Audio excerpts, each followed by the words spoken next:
Muchas gracias, profesor Prado.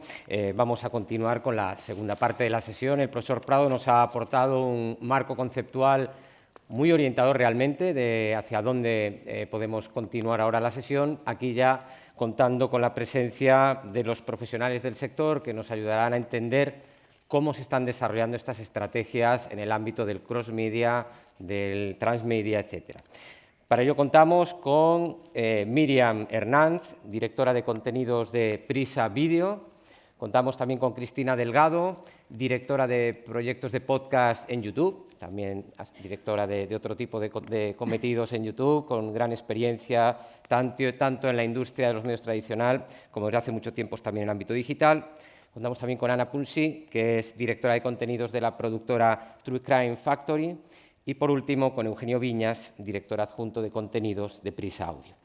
Y, para no perder más tiempo, vamos a comenzar tratando de reflexionar sobre algunas de las cuestiones un poco que nos ha suscitado la propia ponencia del profesor Prado. Me gustaría empezar con Eugenio y con Ana para ver cómo veis vosotros cuál puede ser la estrategia o las claves de esa estrategia para situar el audio realmente en el centro de lo que podría ser este despliegue cross-media, transmedia, en el que nos encontramos. Ana, ¿te apetece? Bueno. Adelante. Bueno, adelante. A ver, primero de todo, ya lo has dicho, soy directora de contenidos, por lo tanto os voy a hablar de contenidos, no de estrategias de marketing y de posicionamiento, porque no es mi labor y tampoco entiendo mucho, pero sí que es verdad que nosotros necesitamos del marketing, necesitamos de las plataformas para que se nos vea y también necesitamos de la radio, en este caso Cataluña Radio, con CRIMS, ¿no? Que es al final nuestro proyecto más bonito que lanzó este programa y esta idea, ¿no? Y que después se ha vuelto transmedia con la televisión, con libros, y ya os vamos a contar un poco eso. Pero yo quiero hablar de contenidos, porque lo más importante al final es una buena historia. O sea, los podcasts es algo muy interesante por lo que puedes escucharlos donde quieras, cuando quieras, en la intimidad, con la tranquilidad. Siempre se ha dicho de la radio que hay uno que escucha, el otro que recibe y que lo puedes hacer en cualquier momento, ¿no? Y es verdad, pero es verdad que si está en directo, si no estás escuchando en ese momento, te lo pierdes. Entonces, el proyecto de un podcast siempre tiene esta parte que tienes que tener muy presente, que es que te van a escuchar en cualquier situación, pero desde una intimidad muy latente. Entonces, cuando hablas, el tono tiene que ser pues, muy concreto, ¿no? ¿Qué quieres explicar? ¿Con qué tensión lo quieres explicar?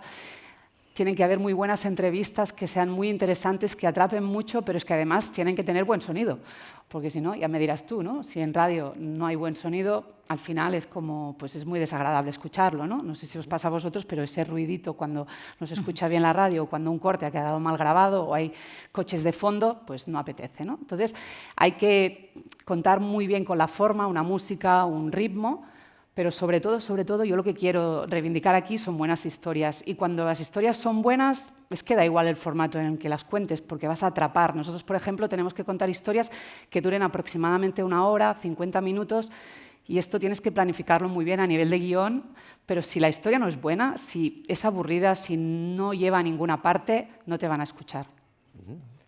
Eugenio.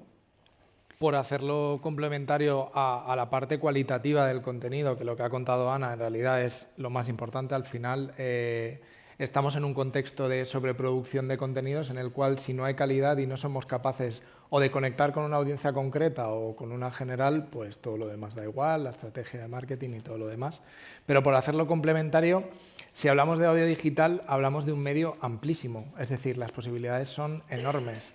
Desde lo experimental a la ficción sonora y desde la divulgación y la educación en audio, que puede ser complementaria desde a una ficción audiovisual a un trabajo periodístico internacional, claro, hablamos de un medio amplísimo, es decir, las posibilidades son muy amplias, estamos rodeados de profesionales que hacen proyectos muy diversos. Y en ese contexto sí que quizá hay algunas pistas como para poner en valor lo que el audio digital puede aportar, digamos, en una propuesta transmedia.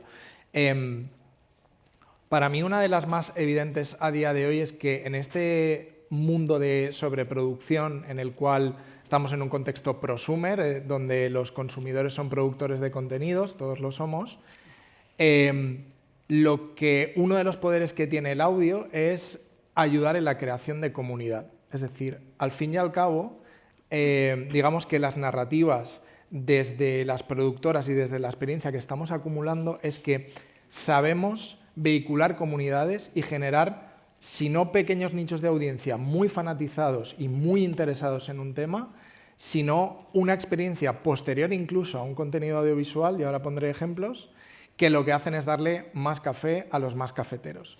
Y si tú ganas ese territorio, acabas de coger una bandera con la que vas a poder arrastrar ni siquiera solo ese contenido, sino a gente, a futuros contenidos que se asemejen a este contenido. Claro, a nosotros esto, por ejemplo, nos pasa con Thor, que es, Claro. es esta serie que ha hecho Carles Porta de 8 capítulos, que se ha emitido por TV3, pero que también ha ido a 3Player y seguramente se va a ver también en abierto en La Sexta, pero que tiene también en paralelo un libro donde te cuenta más a fondo, donde hay la sentencia, un poco lo que decía el doctor, ¿no? También el catedrático, que puedes ampliarlo, puedes ir más allá. Quien tenga súper interés en esta historia y en los capítulos se le haya quedado como corto, pues se puede ir al libro y allí tiene las sentencias de la montaña, bueno, toda la historia esta, ¿no? Claro. Bueno, y es aportar, ¿no? Más. Y Thor fue también podcast de 23 Exacto. episodios en Sí, Cataluña sí, Radio. exactamente. Con lo cual, de alguna forma, lo que se hace es como expandir ese universo, que es un término que utilizamos habitualmente, como la expansión de universo, ¿no?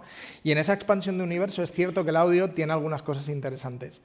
Primero, incorpora nuevos creadores y sobre todo creadoras que suelen tener las puertas cerradas en medios tradicionales. Y esto es muy importante, porque a menudo hablamos de nicho y a veces hablamos de la mitad de la población. Y a lo mejor es contenido más atrevido, ¿no? Incluso.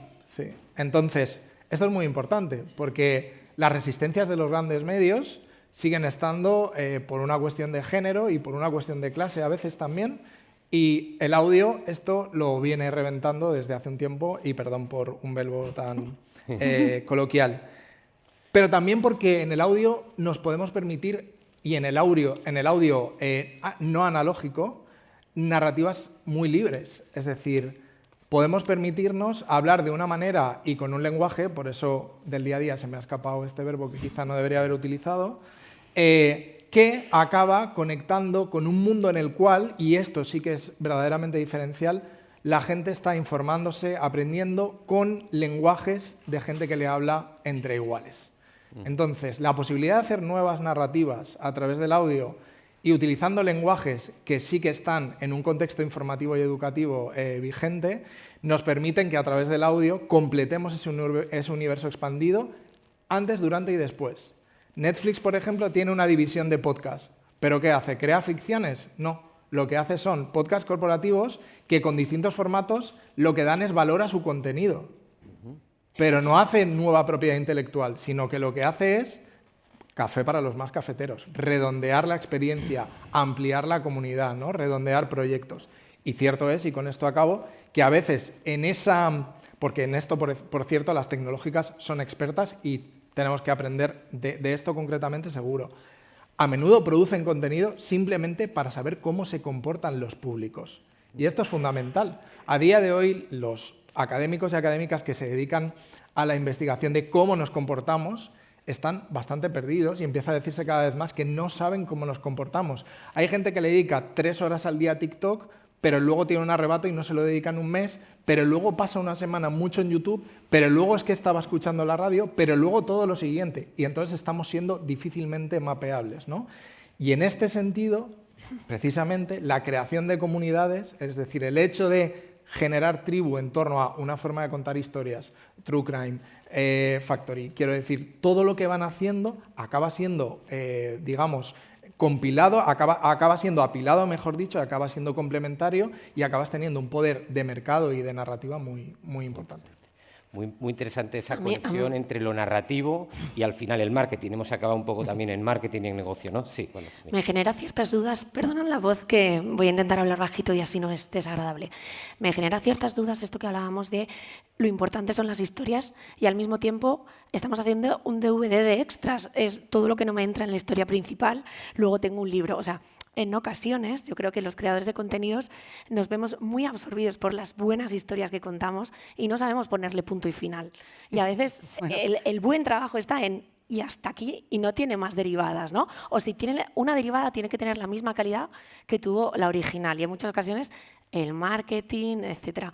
Me parece muy importante también, hablabas al principio, Ana, que eres directora de contenidos y no os voy a hablar de la estrategia de distribución, ¿no? Yo creo que el creador de contenidos actual cada vez más tiene que entender todas las plataformas, porque eso no significa que vaya a condicionar su contenido, pero sí para entender la narrativa a elegir o cómo explotar el producto, la distribución, ¿no? En muchas ocasiones tengo la sensación de que los creadores de contenidos se han convertido en exploradores de nuevas plataformas en las que deberían estar identificando oportunidades, y al mismo tiempo los medios nos tenemos que convertir en agentes o agencias de talentos de creadores de contenidos, ¿no? Porque las redes sociales como la de Cristina ya les están dando esa oportunidad de tener esa visibilidad que antes tenían sin necesidad de nosotros.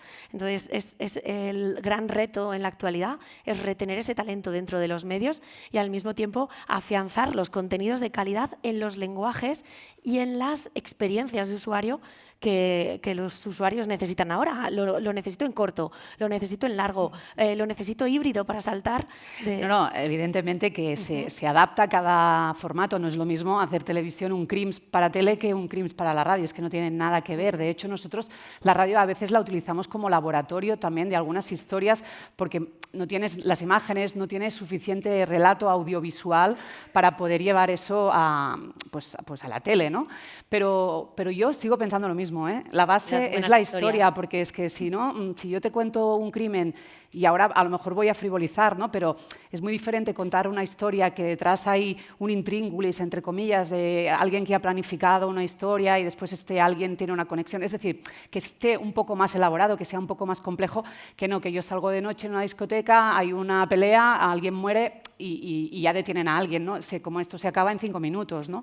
Entonces, la elección para mí del contenido va después a reverberar en las plataformas, sea cual sea. Porque al final no es tan diferente lo que se hace, ¿no? O sea, inventar, yo creo que no hemos inventado nada, más allá del formato tecnológico con el que nos relacionamos, en este caso el podcast, que lo escuchas cuando quieres, ¿no? Pero es de verdad que el audio te da la oportunidad en muchas ocasiones de salvar crisis. Cuando tú ves que una serie te deja de funcionar porque el protagonista está grabando con la competencia y sale el personaje, un podcast sobre el Ministerio del Tiempo en el que el protagonista se ha ido a la guerra de Cuba y lanza las notas, o el user-generated content de una víctima de violencia de género que te ofrece el testimonio de cómo era mi madre y con eso cubres lo que el medio no está sabiendo hacer, que es contar la vida de las víctimas de violencia de género y no contar solo la muerte. Creo que el audio es súper potente porque sobre todo es un medio muy accesible. Exacto. Me gustaría que tratásemos también el otro polo que hemos visto en la ponencia, importante en este escenario convergente, que es el de las redes sociales y cómo expandir también el audio, ¿no? Y el contenido radiofónico, el contenido sonoro hacia ese universo de las redes sociales, pues realmente tan complejo, ¿no? Y muchas veces diría que hasta sinuoso. Sí, no sé si, Cristina, podrías aportarnos algo. ¿Cómo ves tú la manera en que pueden utilizarse estas redes sociales para fidelizar las audiencias, también para captar a las nuevas audiencias y, por tanto, potenciar el valor del audio? Totalmente. En el caso, por ejemplo, de YouTube, sabéis que todos que en esencia es una plataforma de vídeo, pero gracias a su versatilidad y a la gran cantidad de contenido que alberga, muchos de los usuarios, está propiciando a muchos usuarios que utilicen YouTube como una herramienta para escuchar emisoras de radio online, podcast, y no solo podcast, sino audiolibros, que también se están subiendo mucho a la plataforma. Y esto se debe básicamente a varios factores. Primero, la disponibilidad del contenido, es decir, muchas emisoras ya tradicionales están subiendo todos sus programas de radio a YouTube. Y no solo los suben, sino que los emiten también en directo en YouTube, ¿vale? Para llegar a sus audiencias. Audiencias complementarias siempre a sus propias audiencias que tienen ya fieles en sus plataformas. Luego también hay una gran variedad de podcasts que es brutal, nuevos creadores, podcast de vídeo, podcast de audio. No sé si sabéis que en el año 2023, en octubre, lanzamos YouTube Podcast en la aplicación de música, que lo que permite es ampliar la experiencia de usuario de verlo en YouTube, en la web de YouTube, a escucharlo en el background mode o descargárselo en la aplicación de música, ¿vale? Y luego también lo que hemos visto es que hay una facilidad a la hora de acceder al contenido. YouTube es una plataforma gratuita en la que desde cualquier dispositivo electrónico tú puedes acceder al contenido, dispositivo electrónico conectado a Internet, ¿vale? Luego también facilidad de descubrimiento, que se ha hablado ya aquí en algunas conversaciones. Una facilidad brutal. Los sistemas de algoritmo y de búsqueda son brutales. La gente va a YouTube a buscar contenido que le interesa, personajes que le interesan, y muchas veces se topan con podcasts que no tenían ni idea de que existían. Hay estudios en Estados Unidos por Edison Research, Cumulus Media y todos estos que dicen que muchas de las audiencias que están escuchando hoy en día podcast lo han identificado o lo han descubierto en YouTube, en la plataforma, 6 meses antes en la plataforma de YouTube, ¿vale?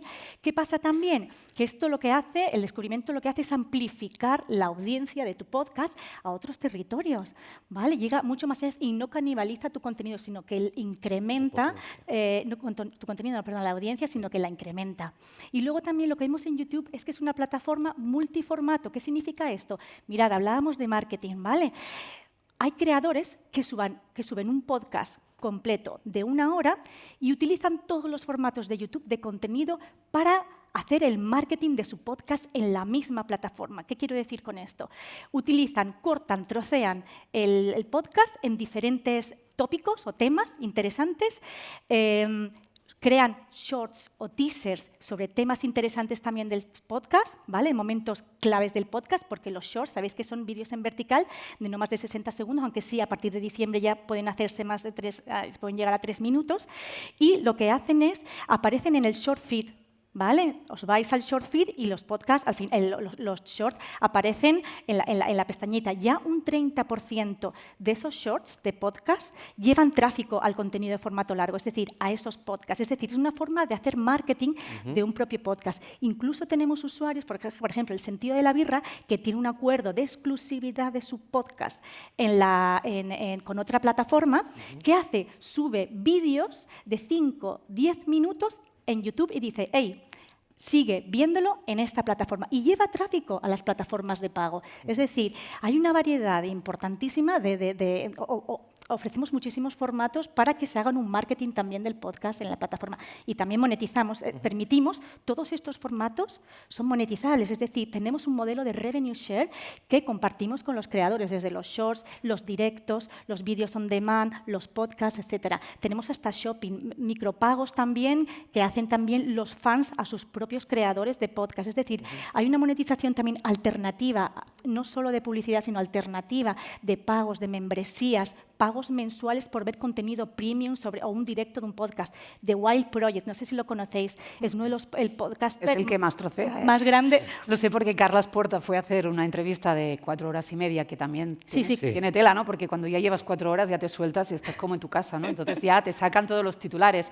Entonces eso se cortó, pues yo no sé, a lo mejor 20 trozos. Pues mira, él sabe también qué hace, membresías. Membresías es usuarios que pagan por ver su directo del podcast, por ejemplo, lo ponen bajo pago y luego ya lo suelta al día siguiente al público en abierto. Es decir, que buscan formas de monetizar ese contenido con todas las alternativas que les ofrecemos. ¿Y cómo consideráis que está haciendo esto, digamos, el contenido procedente de la radio tradicional o de las empresas radiofónicas, ¿no? Porque estamos muy centrados en lo que son los podcasts o ese otro tipo de contenido, ¿no? Si podéis hacer un diagnóstico de cómo están desarrollando esto las principales. Las radios tradicionales lo están haciendo fenomenal. Tengo que decir que prisa, que tenemos aquí a Miriam. Ellos tienen en YouTube noticias, radio, ¿vale? Y mucho de la radio es podcast, ¿vale? El 53% del consumo que se hace en todo prisa en YouTube viene de la radio. De la radio en YouTube, ¿vale? Todo el contenido que suben ellos de radio en YouTube. Y los ingresos están en un 45%. Es decir, están poniendo muchísimo esfuerzo en la plataforma porque ven que es una vía también de amplificar audiencias en la plataforma, de generación de ingresos también y de marketizar, se puede decir, sí, su contenido en la plataforma. Y no solo Prisa, está en Onda Cero, A3 Media también está en La COPE, Jiménez Los Santos, La Mañana con Jiménez Los Santos, hace todo su programa en directo todas las mañanas. El deporte, Carrusel Deportivo, todos estos podcasts, estos programas programas de radios tradicionales que se están haciendo en la radio tradicional y que funcione muy bien en radio, porque a mí me encanta la radio también, ¿vale? Pero en YouTube también se está haciendo, ¿vale? Para llegar a esas audiencias globales, porque pensar que YouTube es una plataforma global. Entonces, tienen cabida, es que hay muchas de estas visualizaciones que se ven fuera de España, en otros territorios. Y ya os contaré ahora también cómo hemos ido avanzando en la tecnología también para llegar a audiencias incluso más globales y de otros, con otros idiomas. Pero creo que hay que distinguir, ¿no?, entre que tú utilices YouTube para que tu contenido llegue mucho más allá, incluso a Sudamérica, donde no te podrían sintonizar, sino a que tú crees, como decías antes tú también, contenidos expresamente para que te escuchen, ¿no? Y a mí me ha faltado decir una cosa antes, que yo decía que buenas historias, evidentemente, pero muy importante, súper importante, que creo que aquí está la clave de todo, bien narradas. Porque yo escucho muchas cosas que me parecen un rollo al minuto 5, o ya no me interesan, o ya no lo quiero continuar, ¿no?, que solo te sirven para dormir, para decir algo, ¿no? Miriam, ¿y cómo Entonces, se puede es generar importante. comunidad a través de todas estas estrategias, ya no solo en YouTube, sino abriéndonos también a otras plataformas o redes sociales? Hablaba antes, Eugenio, de la sobreproducción y simultáneamente tenemos un problema de la economía de la atención.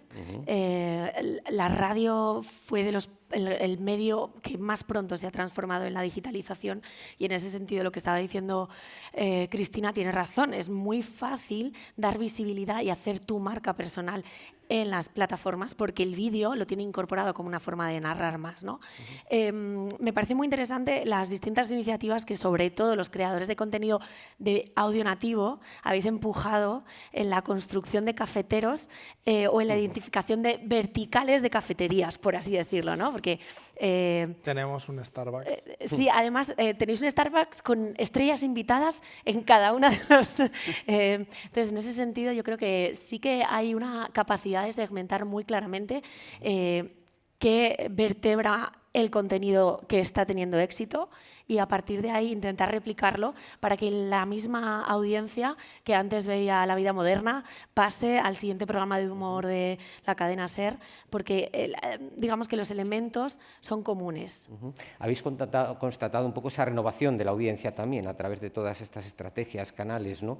De alguna forma. Antes ha sorprendido un poco en la primera sesión, no sé si estáis presentes, pues los gestores, digamos, de las empresas radiofónicas tradicionales nos comentaban que realmente todo este trabajo en redes sociales no se monetizaba, ¿no? Uno de ellos llegó a decir que tenía poca monetización. No sé si vosotras estáis de acuerdo, vosotros y Eugenio estáis de acuerdo, si realmente es difícil esa monetización hoy por hoy o... Si existe la monetización, no. No. No, nosotros, por ejemplo, de Crims Radio te puedo hablar de, no te diré datos porque siempre van cambiando, pero millones de descargas, si pagaran €1 para cada descarga, ¿no? Me imagino que sería increíble, pero no, yo creo que aún estamos en ese camino y no está muy explorado en este sentido por parte de las empresas o de las productoras en este caso. Es verdad que hablaban antes de las 4 patas para lograr una buena monetización.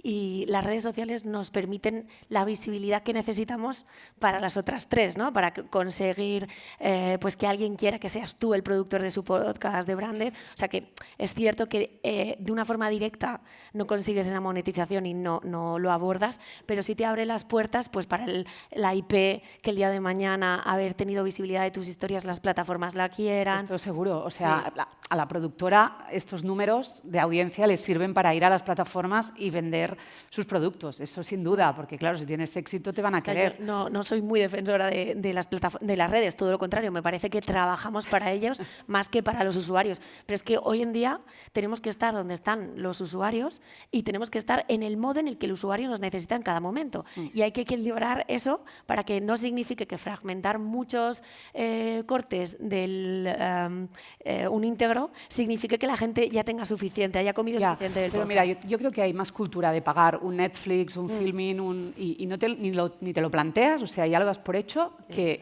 pagar una plataforma de podcast para que O te la sirva información contenido de audio. Creo que hay más reticencia a pagar 10 € al mes para escuchar audios. Sí, yo en este sentido, porque antes has dejado ahí como caer el tema de las audiencias jóvenes y a la vez estamos hablando de pagar por el contenido y a la vez estamos hablando de pagar por esto, la gente joven no tiene dinero.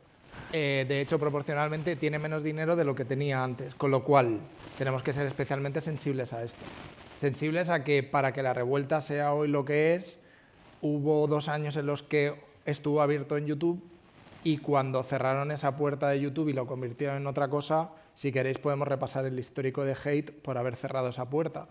Y lo que hay es que aprender de este comportamiento de las audiencias. Es decir, la audiencia joven necesita accesibilidad y la encuentra por muy distintas plataformas. Y necesita que algo le llegue. Y por supuesto que le es más atractivo un contenedor donde le llega, y este es un tema en el que estamos todos, gran contenido de audio, de vídeo de muy alta calidad. O sea, hay tanto que hay de muy buena calidad, con lo cual hay contenido gratis de muy alta calidad. Este es el ecosistema en el que competimos. Y si pretendemos que acaben pagando por el contenido, cosa que hacemos en el grupo, tenemos que generar un embudo de venta que en algunos casos es un embudo de venta a décadas vista. Es decir, las suscripciones a medios y a contenidos en concreto son inversiones a muy largo plazo que con productos muy concretos a largo plazo pueden dar muchísimo dinero, porque entre otras cosas, y en el audio, la economía de medios es increíble. Quiero decir, la inversión es muy poca para el retorno que puede dar vía obra derivada, propiedad intelectual o pago por un producto a futuro que efectivamente nos hemos ganado durante muchísimo tiempo por otras vías toda esa confianza y ahora la canalizamos y la comercializamos así. Pero seamos sensibles en que la idea de audiencias jóvenes pero que estén dispuestas a pagar, etcétera, etcétera, hay cosas, ojo, eventos en vivo, conciertos, experiencias, hay cosas, hay productos concretos que sí, pero desde luego no es el gran mercado. ¿Qué sucede? Que siempre, cada 5, 10 o 15 o 20 años, nos preguntamos, ¿por qué no están aquí? La pregunta siempre es, ¿qué estabas haciendo tú hace 5, 10 o 15 o 20 años en el origen del embudo de venta para que hoy estén aquí, ¿no?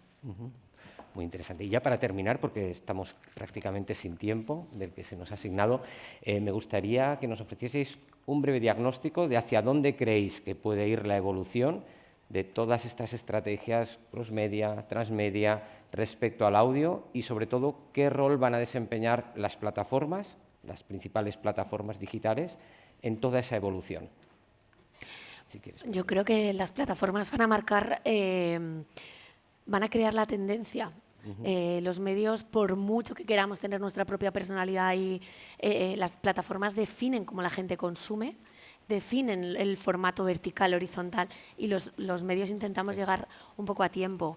Creo que la única forma de que podamos hacer de esto un modelo exitoso es tener mucha agilidad en la flexibilidad, pero manteniendo la esencia de lo que hacemos, que son contenidos de calidad, de fuerza de grupo, de rigor, de seriedad, de información en todo tipo de formatos y muy pegados a la experiencia de usuario. Muy bien, gracias, Cristina. Pienso que las plataformas no son las que deciden qué es lo que tiene que ver el usuario, ni deciden ni son dictatoriales.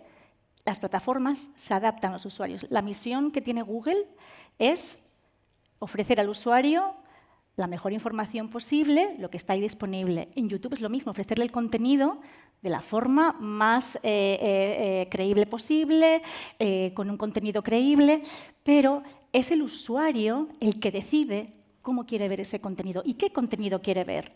Y lo que hacen las plataformas es adaptarse al final. ¿Qué pasa? Que tienen mucha información del usuario, cómo busca, cómo...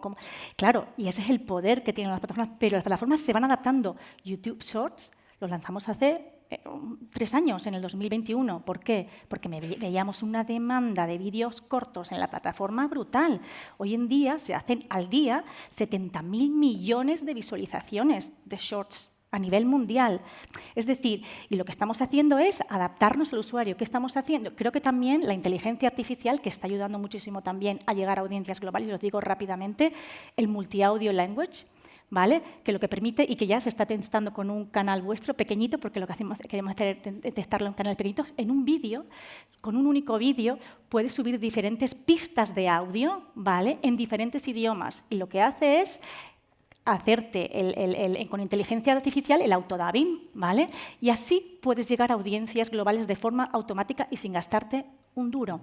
Entonces, creo que la inteligencia artificial también va a ayudar muchísimo. Hoy en día estamos trabajando también con audiolibros ilustrados. a través de la inteligencia artificial, es decir, tú le mandas un texto a la inteligencia artificial, le das un prompt de un texto y una imagen y te hace un audiolibro de 1 hora con elementos ilustrados. Es decir, buscar en YouTube el podcast de Jurassic Park y ya veréis cómo eso es un ejemplo de un audiolibro ilustrado, imágenes en movimiento. Ana, Eugenio. Yo soy cero futuróloga, no tengo ni idea qué va a pasar, pero sí que me acuerdo que cuando estaba en la universidad nos decían que llegaríamos a casa y podríamos escoger qué queríamos ver, que sería lo de las plataformas actuales, me parecía increíble, igual que podríamos escuchar lo que quisiéramos y parecía mentira hace 25 años. Entonces yo no sé hacia dónde vamos a evolucionar. Lo que sí que tengo claro, y lo sigo reivindicando aquí, es que hay que contar bien las historias porque cada vez tendremos menos tiempo, por lo que parece, ¿no? Cada vez tenemos menos paciencia. Los chavales que van subiendo, que ya son digitales, 1 minuto ya se cansan y, por lo tanto, tendremos que intentar lidiar con todo esto. Claro. Y si conseguimos contar cosas con más tiempo, tienen que ser mega interesantes. Eugenio, cerramos. La liquidez se va a desatar más de lo que está, es decir, la gente no se plantea si lo que ve es un short o escucha un audio o lo que sea, simplemente lo hace, con lo cual, bienvenidos a todo a la vez en todas partes, como la magnífica película. Y se va a desatar mucho más de lo que sucede. Para mí lo que está ocurriendo estos días en X y con Blue Sky es súper decisivo, es decir, hasta ahora hemos vivido en un contexto en el cual había unas redes sociales para hacer algo, puede que eso desaparezca, puede que haya una especie de no tener claro dónde y por tanto la hiperfragmentación de públicos puede que todavía se expanda mucho más, yo creo que se va a expandir más. Y dentro de todo eso, y en este contexto y en este centenario de la radio, algo muy importante y un ejemplo con la radio por delante. Ningún medio genera tanta fiabilidad y credibilidad en España como la radio. Y eso es hoy un valor increíble, pero a futuro es mucho más importante todavía. O sea, hoy es muy importante, pero a futuro es más. ¿Qué significa eso? Que creo que vamos a ver la radio hibridándose en muchos medios, porque va a haber muchos medios necesitados del valor de la radio, y eso lo vamos a ver ya. Pues un mensaje, qué final, ¿no? Madre mía. Un mensaje estupendo para terminar. Muchísimas gracias, Miriam Hernández, Cristina Delgado, Ana Punsi y Sergio Viñas. Gracias al profesor Prado. Gracias también al profesor Carles Llorens, que ha actuado como relator de esta sesión. Y cerramos aquí para la pausa para la comida y el congreso retorna a las 3:15, me parece, según programa, ¿no? Muchas gracias a todos y a todas.